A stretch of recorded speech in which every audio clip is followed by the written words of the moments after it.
નમસ્કાર મિત્રો, નવા વિડીયોની અંદર તમારું સ્વાગત છે। આજે આપણે વાત કરવાના કે જે મગફળીની અંદર અત્યારે આપણે કહીએ છીએ કે મગફળી ઉતરે છે જે સુકારો, અને એનું કારણ છે કે જે આપણે સફેદ ફૂગ અને જે કાળી ફૂગ હોય એના કારણે મગફળીનો ઉતારો વધારે આવે છે, અને ઘણા ખેતરોમાં તો 40% જેટલો ઉતારો આવ્યો છે। તો આનાથી બચવા માટે આપણે એક ઓર્ગેનિક દવા છે, તો એને કઈ રીતના બનાવવી અને કેવી રીતના ઉપયોગ કરવો એનો વિડીયો છે, એટલે વિડીયો આખો જોજો। મિત્રો, સુકારો એ પાક માટે ખતરા સમાન છે। જેમ કે મગફળીમાં વધારે આવે છે આ સુકારો, અને જો આ રોગનું સમયસર ઈલાજ ના કરીએ આપણે, તો આપણે જે ખેડૂત મિત્રોએ જે વાવી હોય મગફળી અથવા ગમે એમાં બહુ મોટું નુકસાન ભોગવવું પડે। જે અમુક પડાવ હોય એ ખાલી થઈ જાય છે સુકારાની અંદર, 30-40% સુકારો આવી જાય છે, અને આવી ગયો છે અત્યારે ઘણી જગ્યાએ। તો આનાથી આપણે કઈ રીતના બચવું, અને મિત્રો કૃમિ અથવા જે સુકારો આવે ત્યારે એનાથી બચવા આપણે જે કેમિકલવાળી દવાઓ ઉપયોગ કરીએ પણ એનાથી કંટ્રોલ નથી થતો, તે આપણે ઓર્ગેનિક દવા છે જે ઘરે જ બની જાય, અને આનાથી બહુ સારું રિઝલ્ટ મળે છે, અને ઓછા ખર્ચે વધારે ફાયદો જેવું છે। અને ખાસ કરીને વિડીયો આખો જોજો એટલે ખબર પડે। જો વિડીયોને સ્કીપ કરશો તો આમાં એકાદી ચીજ ભૂલાઈ જાય તો કદાચ દવાનું રિઝલ્ટ ના આવી શકે, એટલે બને એમ આખો વિડીયો જોજો એટલે ખબર પડી જાય। તો મિત્રો, આ ઓર્ગેનિક દવા બનાવવા માટે કઈ કઈ સામગ્રી જોઈએ, જે આપણે વસ્તુઓ કઈ જોઈએ જે ઓર્ગેનિક આપણે દવા ઘરે જ બનાવી શકાય, તો એની અંદર મિત્રો આ પ્રમાણે જે દવા બનાવવાની સામગ્રીઓ છે કે જે આપણે ખાટી છાશ હોય એની આશ હોય, જે માથે પાણી હોય એ 11 લીટર લેવાનું, અને 1 કિલો બાજરાનો લોટ, અને અરણી જે આપણે અભાગણી કહેવામાં આવે છે આ બાજુના વિસ્તારમાં, તો જે અભાગણી હોય એને 1 કિલો પાન લેવાના, અને એને પીસી નાખવાના। જો મિક્સર હોય તો મિક્સર, અથવા જો કોઈ ખાંડણી કે હોય અથવા ગમે એ પાણાથી કે એને પીસી અને એનું જે વાટેલું હોય ચટણી જેવું એ કરી લેવાનું।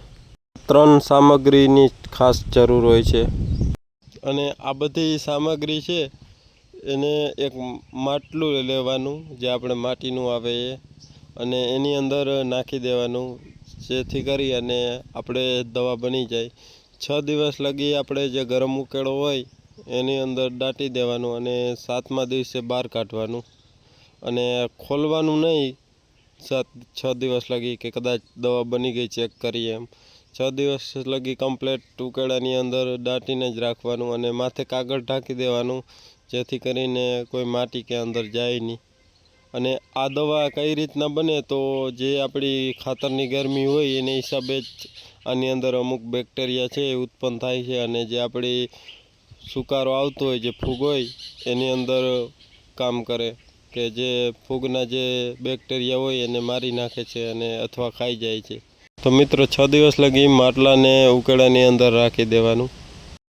તો મિત્રો આનો ઉપયોગ કઈ રીતના કરવો, કે 1 વીઘામાં 2 લીટર પિયતમાં આપવું। જે આપણે કેમિકલવાળી જે દવા નાખતા હોય એને કેમ બાસાલીન કે મૂકે એ રીતના આની એવી રીતના 2 લીટર જે વીઘે આપવાનું।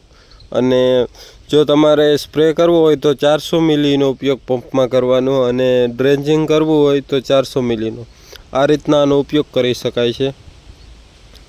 મિત્રો આના ફાયદાની વાત કરીએ તો આપણે ગમે એવો સુકારો હોય એ સુકારો બંધ કરી દે છે, અને આપણે જે જમીનજન્ય જે રોગ હોય, ફૂગ છે, કૃમિ, આવા ઘણા રોગો હોય એમાં પરિણામ બહુ સારું આવે છે, અને કોઈ પણ પ્રકારનું આનાથી નુકસાન નથી થતું।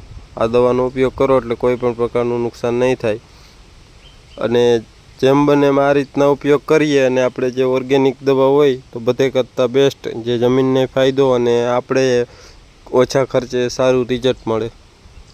તો મિત્રો આ રીતના જો દવા બનાવીએ તો આપણે ફૂગમાં 100% કંટ્રોલ મળે છે, અને આનાથી કોઈ જાતનું જમીનને નુકસાન નથી થતું। જે આપણે કેમિકલવાળી દવાઓનો ઉપયોગ કરીએ તો જમીનને નુકસાન થાય છે। તો ખાસ એના માટેનો જ વિડીયો, તો વિડીયો તમને પસંદ આવ્યો હોય તો વિડીયોને લાઇક કરજો, ચેનલમાં ન હો તો ચેનલ સબસ્ક્રાઈબ કરજો। ધન્યવાદ। જય ગૌ માતા।